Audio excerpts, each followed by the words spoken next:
Welcome to the Learning Pines YouTube. We hope this video helps. You start now by checking your Android version and device model in Settings. This matters because menu labels differ. Next, enable Google Backup and sync contacts and photos, or copy crucial files to a PC. Do this so data remains intact. Once done, plug into power and join a reliable Wi-Fi network and confirm you're signed into your Google account. Otherwise, the reset may force re-authentication later. Now, move to the System Reset menu to begin. You'll now perform targeted, non-destructive resets to avoid data loss.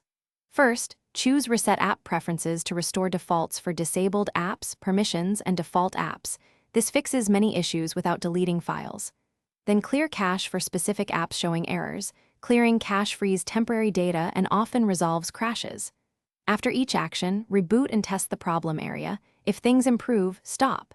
If the issue persists, proceed to the next. Deeper but still safe, finish by resetting network settings if Wi-Fi, mobile data, or Bluetooth act up. This won't delete personal files. If core problems continue, create a new user profile or guest account to confirm whether the issue is user-specific. Only consider a factory reset as last resort after exporting backups and verifying your Google account. If something goes wrong, reboot into safe mode to isolate third-party apps, uninstall recent apps, and then restore from your backup.